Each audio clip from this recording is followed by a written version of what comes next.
Mesdames et messieurs, bonsoir et merci d'avoir choisi Canal 3 Bénin pour vous informer. Voici les titres du journal.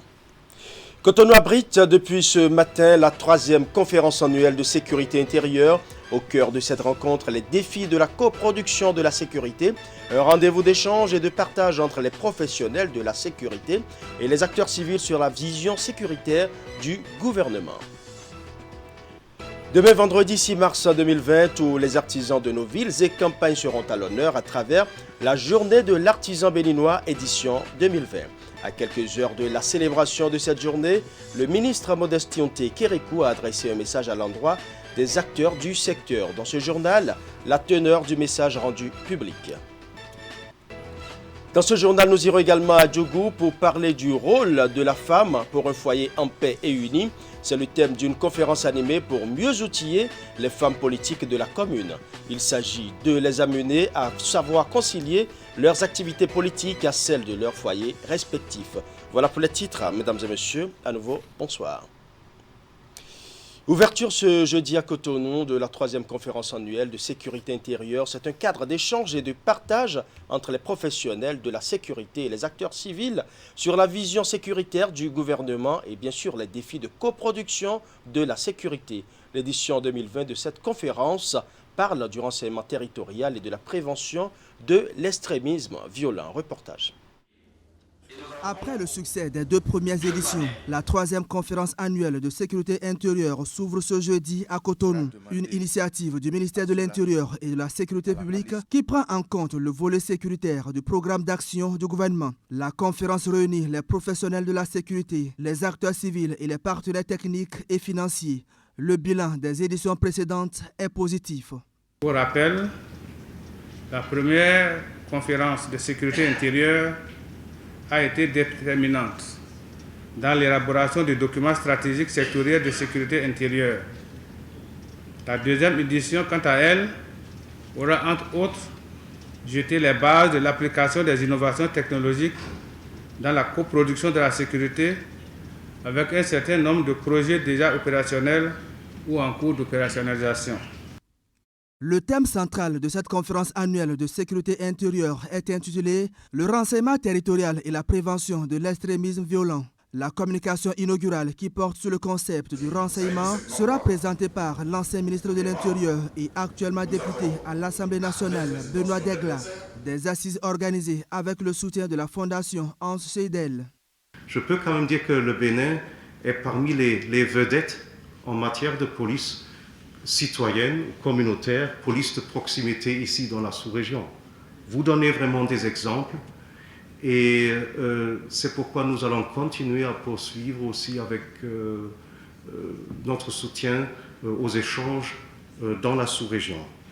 La conférence de sécurité intérieure est essentiellement une tribune de partage et d'appropriation de la vision sécuritaire du gouvernement. Mieux, elle représente un creuset de mobilisation des responsables des forces de sécurité publique autour des autorités politico-administratives que sont les préfets, les maires, les élus locaux et tous les autres acteurs de la coproduction de la sécurité afin de mener des réflexions stratégiques sur les menaces sécuritaires et de préconiser les solutions appropriées de prévention et de riposte. Les travaux de la 3e conférence annuelle de sécurité intérieure devront déboucher sur des recommandations à impact positif sur le système sécuritaire béninois. Des recommandations qui permettront de renforcer la collaboration entre les acteurs régaliens ou non pour la collecte et l'exploitation de l'information en vue de prévenir toute forme d'insécurité, y compris l'extrémisme violent. 4e rencontre gouvernement secteur privé au menu des échanges. Cette fois-ci, les facilités accordées aux entrepreneurs dans les procédures de création de leurs entreprises. Et pour cette édition, le ministère de l'économie et des finances a fait appel à l'APIEX pour faire le point des réformes qui visent l'amélioration du climat des affaires au Bénin. Suivant.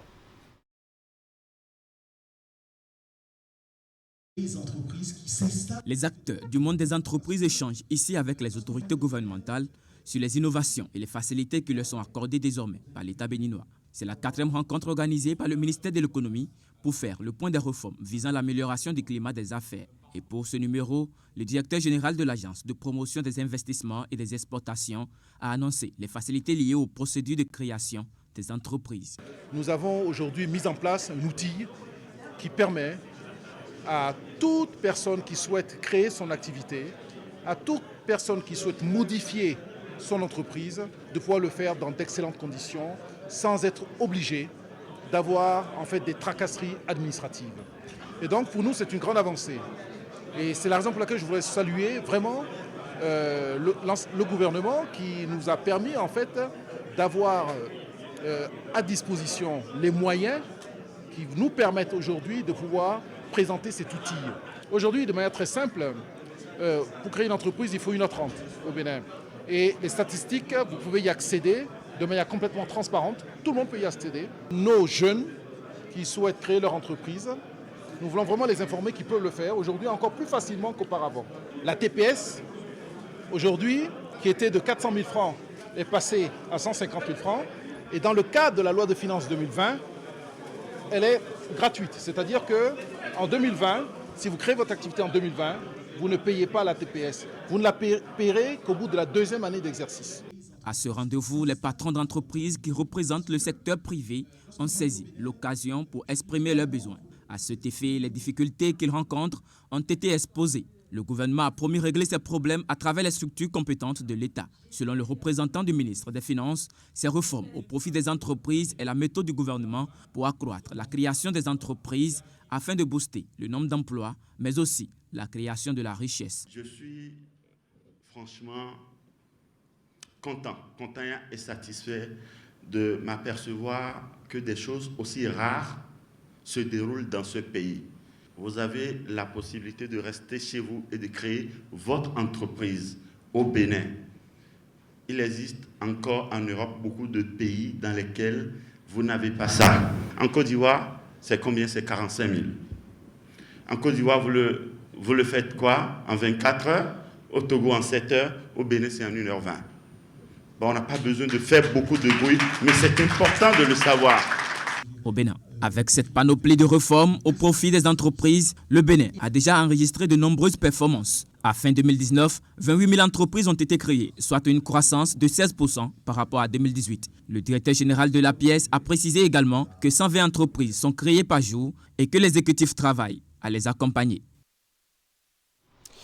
Le gouvernement béninois, à travers le ministère de l'Agriculture, de l'Élevage et de la Pêche, a signé une convention sur le projet C4 avec la République fédérale du Brésil. Il s'agit de la signature du projet renforcement de la filière cotonnière à l'aide de meilleures pratiques de classement de la fibre coton sur le marché international. La cérémonie a eu lieu ce jeudi à Cotonou. C'est un reportage de Ingrid Day présenté par Assomokani Assomwa. Signature et échange de documents entre le gouvernement béninois et le Brésil. Un geste symbolique qui matérialise l'engagement des deux pays à coopérer pour la consolidation des relations bilatérales. Il s'agit en effet de la signature des documents nécessaires entrant dans le cadre de la mise en œuvre du projet de renforcement de la filière cotonnière. La courbe de la production cotonnière au Bénin est ascendante au cours de ces dernières années. En effet, de 451 000 tonnes de coton produites au cours de la campagne agricole 2016-2017, nous avons atteint la barre des 678 000 tonnes en 2018-2019, faisant ainsi du Bénin le premier producteur de coton en Afrique. La tendance se maintient et nous sommes aujourd'hui en droit d'espérer dépasser la barre des 850 000 tonnes d'ici 2021. Malgré ces avancées, il reste encore des défis à relever dans l'amélioration du classement de la fibre de coton pour le marché international. Selon Bonaventure Kouakanou, les infrastructures et équipements dont disposent actuellement les cotonculteurs sont quasi obsolètes et ne permettent pas d'assurer la fonction classement des fibres de coton dans les meilleures conditions. Ce projet permettra de former et de recycler les agents du service de classement de l'AIC, d'acquérir des équipements modernes pour l'analyse et le classement des fibres de coton, gage d'un meilleur placement et d'une bonne image du label coton Bénin. Il importe également de préciser en cette circonstance La demande pour un équipement plus moderne de laboratoire a été exprimée initialement au niveau de l'Organisation mondiale du commerce et que c'était une demande des ambassadeurs des pays du coton 4. Le laboratoire à acquérir et à installer sera de la dernière génération et l'un des premiers en termes d'avancées technologiques dans la sous-région ouest-africaine. D'une durée de 24 mois pour un coût global estimé à 2 milliards de francs CFA environ, ce projet est le fruit des accords de coopération technique conclus entre le gouvernement béninois et l'Union africaine avec la République fédérale du Brésil. Après leur formation en entrepreneuriat, des jeunes bénéficiaires se sont vus octroyer des kits par West African Gas Pipeline Company. Ces matériels et équipements permettront aux lauréats du programme WAPCO de démarrer leurs activités professionnelles. C'était hier mercredi au séminaire Saint-Jean-Eudes à Tropocodi. Suivant. C'est l'un de leurs plus grands jours ce 4 mars. Les lauréats du programme entrepreneurial communautaire en faveur des jeunes ont reçu des kits d'installation. Une initiative de West African Gas Pipeline Company qui réjouit les bénéficiaires.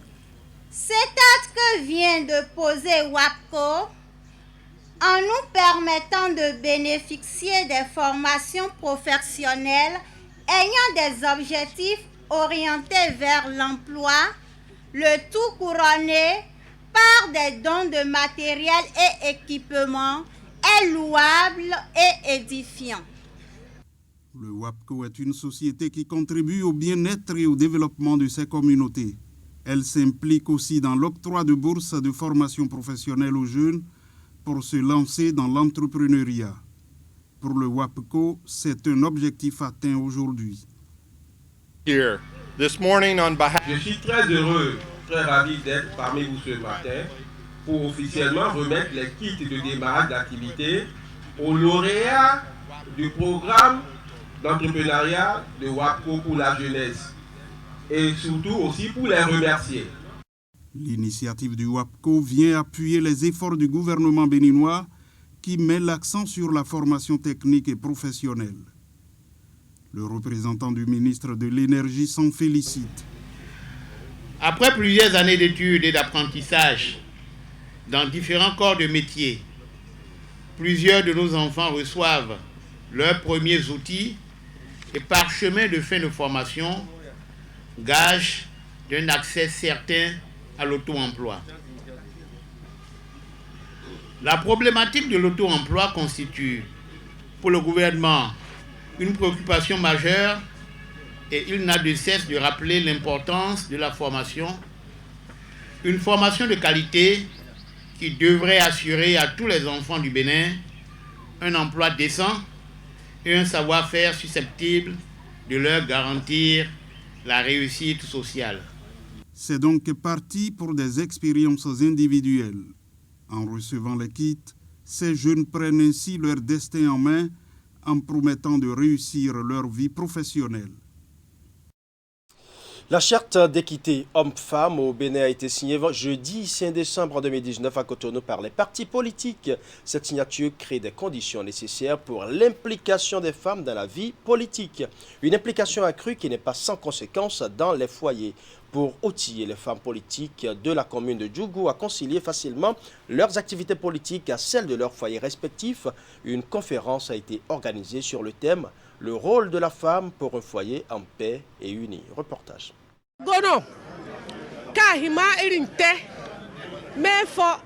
Catherine Tawessa, échangeant avec ces femmes du bloc républicain de Djougou dans cette salle de la maison des jeunes de Djougou. Le rôle de la femme politique pour un foyer en paix et uni, c'est le thème central de cette conférence. Dans un langage familier, en langue locale d'Indi, la conférencière va tout simplement exhorter ces femmes à hiérarchiser leurs tâches quotidiennes de concert avec leurs époux pour éviter des crises dans leurs foyers respectifs.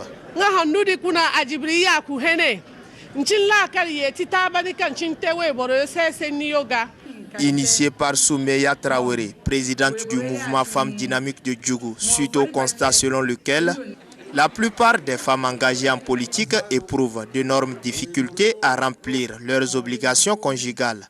Cette conférence vise donc à les outiller afin qu'elles puissent concilier la vie politique à celle conjugale. La politique, oui, mais avec tact, de manière à ce que la femme puisse dégager du temps pour sa famille, parce que vous savez que la femme est le sel sans lequel toute la maisonnée est dégoûtante. Les femmes dynamiques de Malik Gomina nous ont sollicité pour échanger sur comment est-ce que les femmes peuvent mieux porter leur voix, mieux jouer leur rôle de mère et d'épouse pour que les foyers se portent au mieux. Ces assises élargies aux têtes couronnées, sages et notables de la localité, interviennent 3 ans après la création de ce mouvement politique. Elles se tiennent dans un contexte où la charte d'équité hommes et femmes est effective au Bénin. Occasion pour les autorités politico-administratives de saluer l'initiative. Cette initiative contribue à faire avancer le leadership féminin, l'engagement de la femme aux côtés des hommes, parce que le développement d'une nation, d'une commune, n'est pas l'apanage des hommes seuls. Une femme humble au foyer est une femme qui contribue énormément à l'apaisement et au bon vivre dans le foyer. C'est pour ça que je voudrais vraiment encourager ma cousine Soumeya, la présidente Soumeya Tout, pour sa belle initiative. Je crois qu'il faut saluer cette initiative, cette idée qu'elle a eue. Il faut l'encourager à continuer. En acceptant d'être la marraine de cet événement, Hakilat Gomina fait montre de son engagement à la promotion du leadership féminin. Mais au-delà du volet politique, celui de l'économie a été également abordé au cours de cette rencontre. En marge de ces assises, les femmes qui ont accepté après les sensibilisations de se mettre en coopérative ont reçu des attestations d'immatriculation. Je l'annonçais en titre, demain, vendredi 6 mars 2020, tous les artisans de nos villes et campagnes vont commémorer la journée de l'artisan béninois édition 2020. À quelques heures de la célébration de cette journée, le ministre Modesty Onté Kiriko a adressé un message à l'endroit des acteurs du secteur. Je vous invite à suivre un extrait de son message.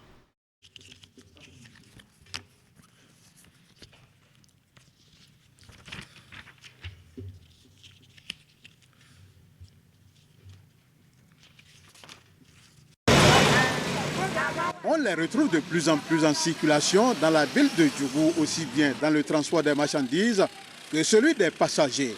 Communément appelé ici Bagadjaga, aux 3 pieds, les motos tricycles ont depuis leur avènement révolutionné le secteur des transports à Djougou. Avec le tricycle là, par jour là, je peux gagner quelque chose de 20 000. Avec le tricycle, Inch'Allah, maintenant, même celui qui a le véhicule là, il ne m'atteint pas. Avec l'économie que je vois dans le tricycle là. Ça veut dire que le tricycle là, ça donne maintenant plus que le véhicule même. Parce que dans le tricycle, on ne peut pas lui demander quelque chose. Les personnes sont périmées, il faut faire l'assurance, il faut faire tout, il n'y a pas ça dans le tricycle. Intermédiaire entre les engins à 2 roues et les véhicules, le tricycle est de plus en plus adopté par certaines commerçantes à plusieurs occasions et pour diverses raisons.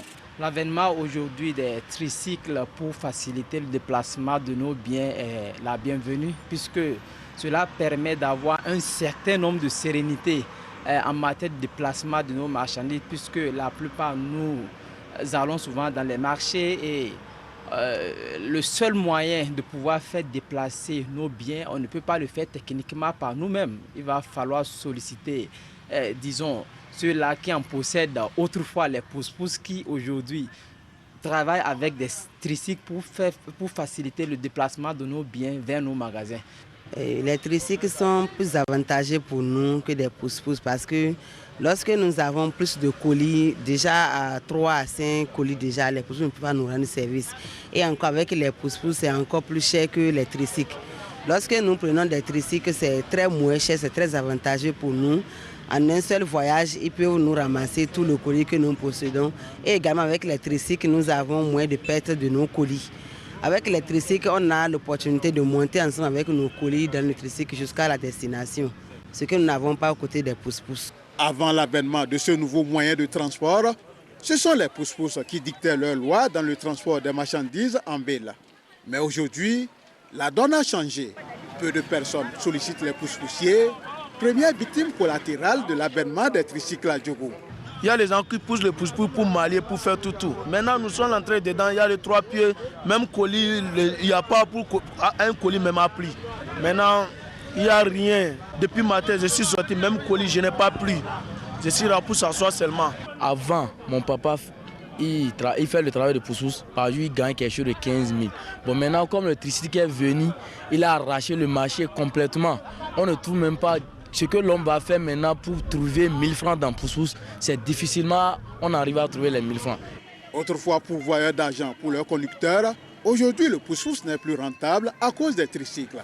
Ne sachant plus à quel sein se vouer, certains pousse-poussiers se sont reconvertis dans d'autres métiers, d'autres par contre ont quitté la ville pour une aventure incertaine. Même moi, j'ai parti en aventure en Algérie pour aller travailler là-bas. Là-bas, ça ne marche pas. On prend nous pour le fourrer pour retourner au pays. Djouka maintenant, voilà, avec mes amis, on ne trouve pas le travail. Si tu n'as pas de moyens pour acheter Pajaga, si tu ne trouves pas l'argent, c'est très difficile pour nous. On ne sait pas comment on va faire. On a des plein de familles. On ne sait pas comment on va faire pour gagner la vie. Au-delà du transport des marchandises qui est frappé de plein fouet par l'avènement du tricycle, celui des passagers l'est également. Très sollicité dans le transport interurbain des passagers et même des marchandises, les mototricycles ont supplanté aujourd'hui les taxis interurbains au grand désarroi de leurs conducteurs qui ne savent plus à quel sein se vouer. Ils sont contre nous, quoi. Les tricycles et les cars et autres, ils prennent les passagers. Or qu'avant, nous prenons les passagers pour trouver pour manger. Maintenant, on ne trouve plus les passagers. C'est ça qui fait qu'on prend les bagages. Nous sommes à la place des pousse-pousse maintenant.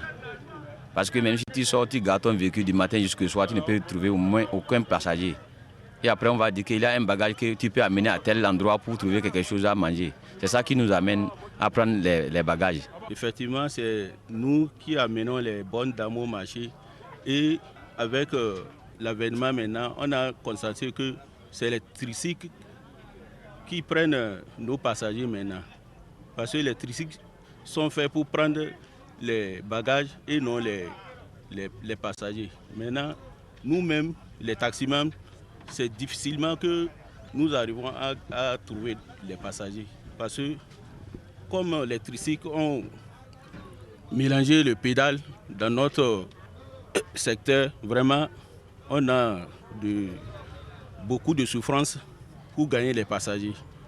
Quand ils voient les tricycles, en même temps, elles s'arrangent pour aller rentrer dans les tricycles parce que les tricycles et les autres les prennent moins cher. Il est plus qu'une évidence que l'avènement des tricycles a révolutionné le secteur des transports dans la cité des Pétoni Nioraya-Takora. Une révolution qui a affecté aussi bien les pousse-poussiers que les conducteurs de taxi-moto qui les accusent d'être à l'origine de leur malheur et de plusieurs cas d'accidents qui surviennent sur les axes routiers. Voilà, vous l'avez certainement constaté en lieu et place du message du ministre Modeste Kérékou. Vous avez plutôt eu droit à un magazine sur les mototricycles qui sont de plus en plus sollicités dans le transport des personnes et des biens à Djougou. Depuis l'avènement de ce type de transport dans la ville, les portefeuilles ne sont du tout plus sollicités, leur activité est en chute libre. Le constat a été réalisé par Alassane Harouna. En attendant de revenir sur le message du ministre Modeste Kérékou, nous irons à Bomé-Calavi où le conseil communal a sacrifié hier mercredi à la tradition de la réunion de municipalité, une rencontre mensuelle au cours de laquelle des questions de développement de la commune sont discutées. Pour ce mois de mars, c'est l'arrondissement du Togba qui a accueilli les assises présidées par le maire Georges Bada. Reportage.